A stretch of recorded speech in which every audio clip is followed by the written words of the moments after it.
Merci. Thank you, Madam President. Ladies, gentlemen, members of the United Nations Security Council,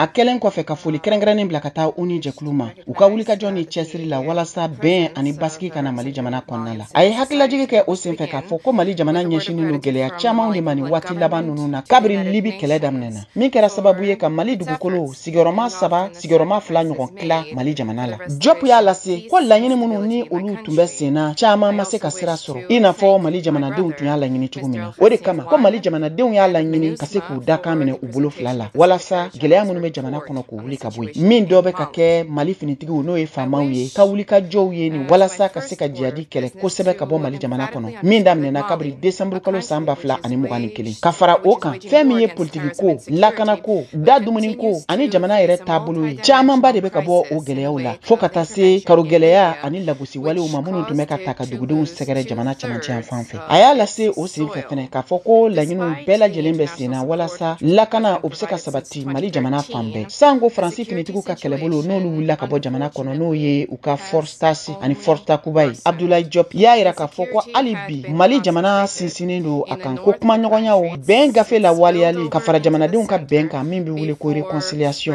n'o dɔ kun bɛ minɛ fo bɛnkan gafe la min daminɛna Algékaw fɛ n'a bɛ wele ko processus d'Alger ko baaraw bɛɛ lajɛlen la sinsinni dɔ kɛra faso jama n'an ko a ma ko assise nationale de la refondation n'a daminɛna décembre kalo san 2021 n'o dɔ de bɛna kɛ ka mali jamana sariya sunba yɛlɛma Diop y'a lase o senfɛ ko Duniya Kelenya Ton u ka kɛlɛbolo min bɛ jamana kɔnɔ n'a bɛ wele ko MINUSMA olu ka baaraw la kurayali ye jamana kɔnɔna la fanba dɔ kan ka kɛ jamanadenw ka hakɛw ani u ka lakana sabatili ye ani u ka dɛmɛɲɔgɔnya ka taa jamana ɲɛmɔgɔw ma n'o kan ka walankata jamana fan bɛɛ fɛn min ye faransi finitigiw olu ka kɛlɛbolo barikani o ka ɲininkaliw jaabi ye ko mali jamana ɲɛmɔgɔw ko k'u tɛna sɔn tuguni faransi finitigiw ka kɛlɛbolo barikani ka wuli ka jɔ ma ka jihadi kɛlɛ mali jamana dugukolo sanfɛ kunnafoniw carilen kɔfɛ k'a fɔ ko barikani bɛna bolominɛw cɛ ka bɔ mali jamana kɔnɔ n'o kɛra sababu ye bɛnkan min tun bɛ mali jamana ani faransi jamana ni ɲɔgɔn cɛ lakana bolo ma k'o ɲɔngiri a sinsinna kan k'a fɔ ko fɛn min ye ɲininkali jaabi ye n'a bɛ tali kɛ mali jamana sariyasenw kan ni da sera o ma Duniya Kelenya Ton ka ciladen secrétaire général fɛ u ka lajɛrɛba kɛnɛ kan n'o ye conseil de sécurité ye ko mali furancɛ fanga bɛna to u ka baaraw la kalo 24 min daminɛna marsi kalo tile 26 san 2022 a y'a da ka fɛnɛ ko fɛn min bɛ tali kɛ bunadamadenya jo sariyaw la fasali kama ko karo gɛlɛya ani lagosili wale minnu kɛra jamana kɔnɔna la bɛɛ lajɛlen de bɛna ɲanki i n'a fɔ sariya y'a laɲini cogo min a da sera fɛnɛ mali jamana ka senbɔli la farafina tilebiyanfanw tɔgɔla jɛkulu ka kɛlɛbolo G5 Sahel la Diop y'a lase ko mali jamana bɛna to baara ɲɔgɔnyaw ni bolodi ɲɔgɔnma la a n'a ka kɛrɛfɛ jamanaw bɛɛ lajɛlen ni ɲɔgɔn cɛ minnu bɛɛ lajɛlen bɛ G5 Sahel kɔnɔ min dɔ bɛ tali kɛ lakanako kan Sahel kɔnɔna la.